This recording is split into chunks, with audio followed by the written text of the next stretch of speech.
সামনেই হচ্ছে বেলুড় মঠের গেট। এবারে ভিতরে ঢুকবো, চলুন। অনেকবার দেখেছেন, আরও একবার না একটু দেখুন।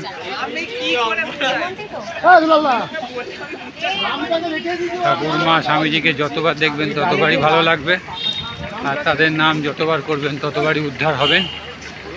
চলুন ভিতরে ঢুকে পড়লাম।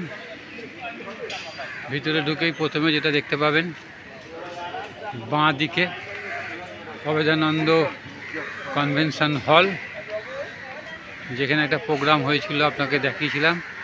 এই হচ্ছে অভেদানন্দ কনভেনশন হল। এখানে আসলে প্রথমেই এইটা দেখতে পাবেন। এই হচ্ছে অভেদানন্দ কনভেনশন হল। এবার চলুন,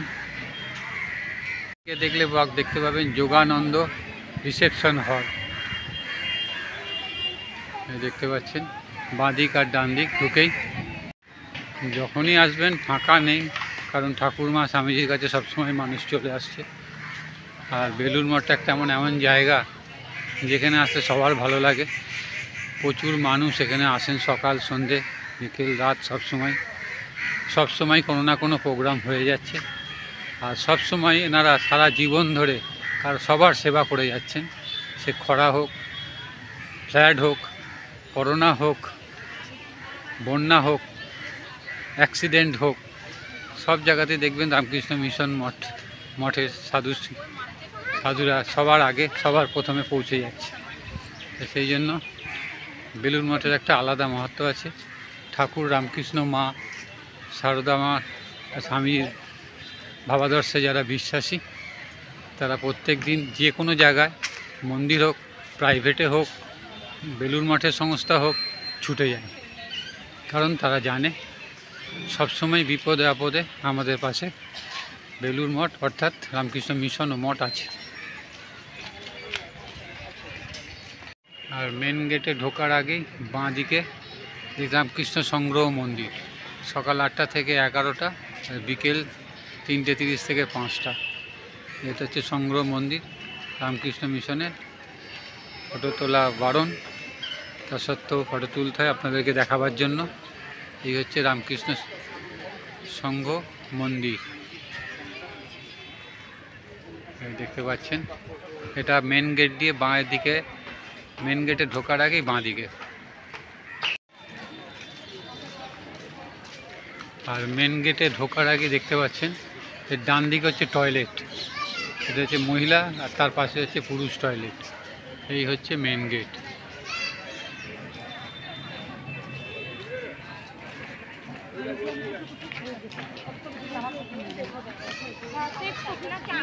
আর একদম বাইরে যখন ছিলাম তখন দেখেছিলাম প্রসাদ 2-1, আর এটা হচ্ছে প্রসাদ 2, মানে যখন সন্ধ্যা আরতি হবে বা কোনো অনুষ্ঠান হয় তখন আপনারা ডাইরেক্ট এই টিভি থেকে দেখতে পাবেন।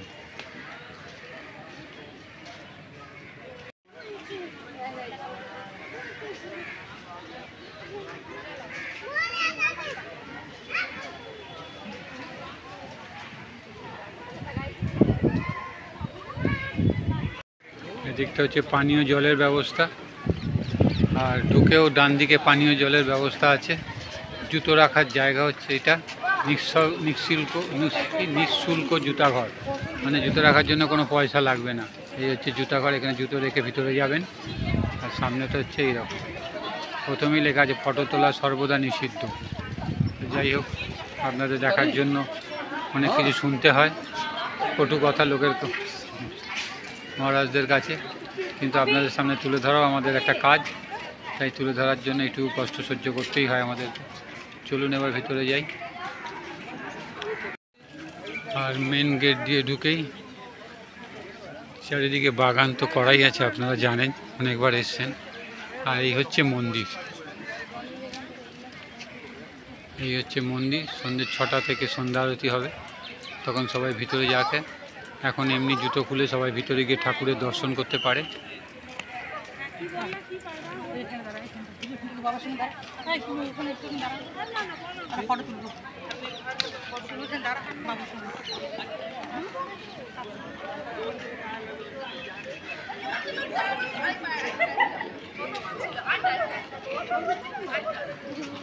এই জায়গাটা আগে খোলা ছিল, এখন বন্ধ করে দিয়েছে, কারণ ঘাস উঠে নাহলে সবাই গিয়ে এখানে বসে থাকে।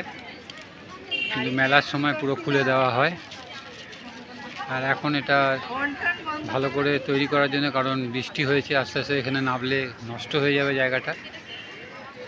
বেলুড় মঠের সব কিছুই একটা সিস্টেম, শৃঙ্খলা পরায়ণের মধ্যেই হয়, তো সেই জন্য এই দিকটা এখন ঘেরা রয়েছে, ঢুকে দেওয়া বারণ আছে।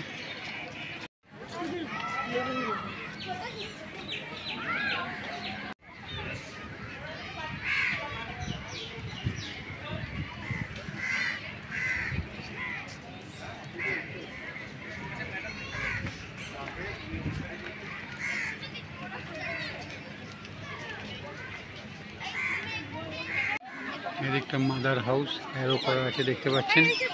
আর যেটা বলছিলাম, সবাই গিয়ে ভিতরে বসে পড়ে, এই যে সব বসে আছে, সেই জন্য ওই দিকটা বন্ধ করে দিয়েছে, কিন্তু তাও শুনছে না লোক। এই দেখুন কিভাবে লোক বসে আছে, কে কার কথা শুনবে। এখানে দেখতে পাচ্ছেন যারা ভোটের ডিউটিতে এসেছিল, ফেরার আগে তারা বেলুড় মঠ একটু ঘুরে যাচ্ছে, আর ফটো নিয়ে যাচ্ছে, গিয়ে সবাইকে দেখাবে।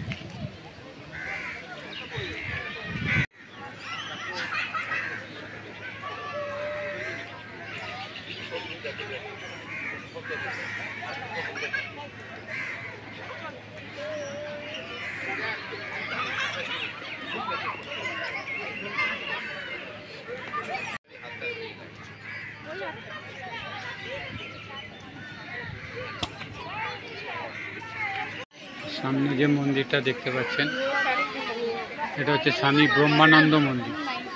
ফটো তোলা বারণ, তাই একটু দূর থেকে জুম করে আপনাদের দেখালাম।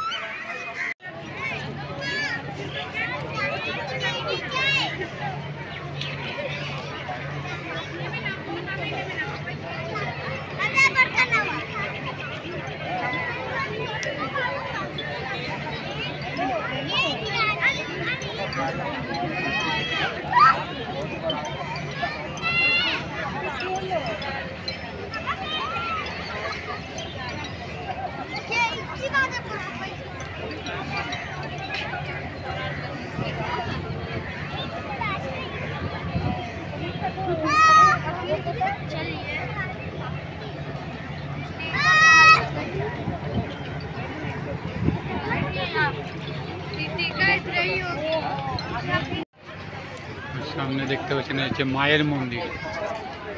সব ফটো তোলা ভীষণভাবে বারণ, তবুও তুলে আপনাদের দেখাই একটু। মায়ের মন্দির,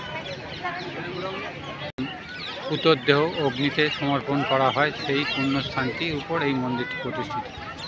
বুঝতে পারছেন, যেখানে মাকে শায়িত করা হয়েছে সেই জায়গাতেই এই মন্দিরটা।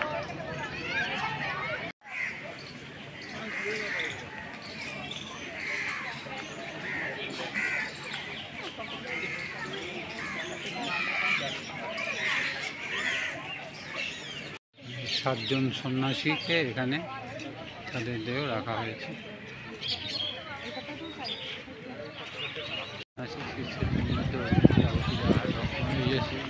শ্রীমা সারদা দেবীর মন্দির,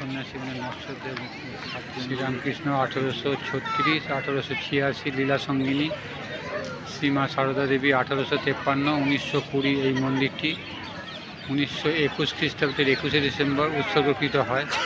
যে স্থানটিতে তার, এটা দেখতে পাচ্ছেন ভাইস প্রেসিডেন্ট সুহিতানন্দজি মহারাজ থাকেন, আর এইটা গৌতমানন্দজি মহারাজ প্রেসিডেন্ট থাকেন। এইখানে সবাই এখানে নমস্কার করতে আসছে।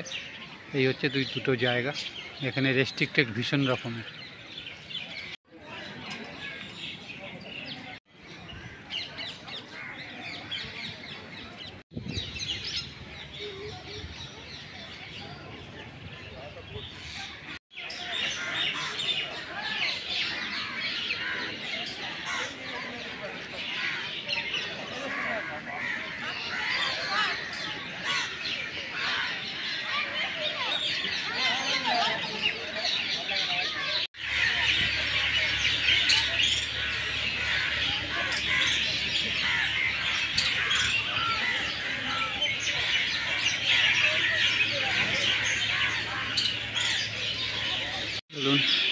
দুটো ভিডিও আজকে আপনাদের জন্য তুললাম।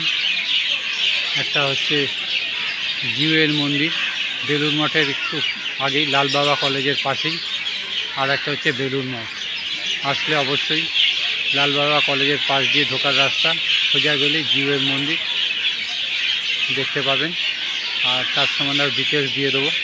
আর বেলুর মঠে আসলে অবশ্যই তো আসবেনই, এত দূর এসছেন আর বেলুর মঠ আসবেন না, দেখে নেবেন, খুব ভালো লাগবে। বিকেলবেলাটা আরও সুন্দর লাগে। দেখতেই পাচ্ছেন আমার ক্যামেরাতে বা আমার মোবাইলে কত সুন্দর লাগছে বেলুর মঠটাকে। তার মতন এখানেই শেষ করলাম। সবাই ভালো থাকবেন, সুস্থ থাকবেন। নতুন একটা ভিডিওর জন্য অপেক্ষা করুন।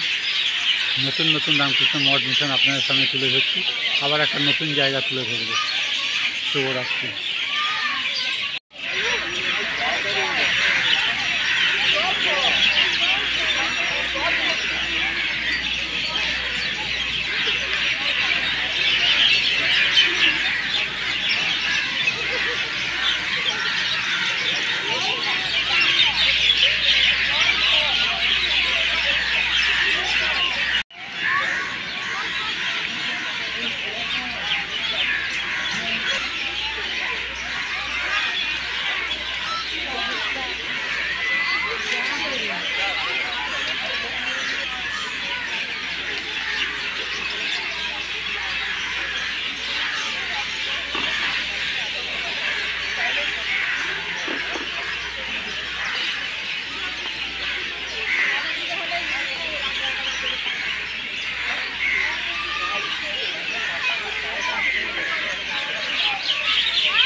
কি আওয়াজ শুনুন,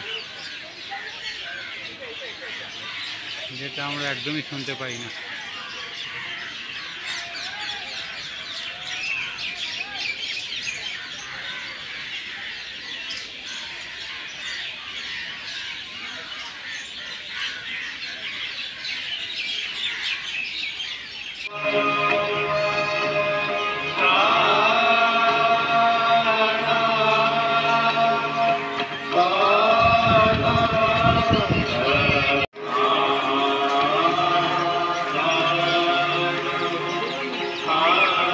চলুন, আজকের মতন এখানেই শেষ করলাম ভিডিওটা।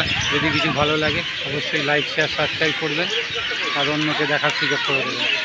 ধন্যবাদ।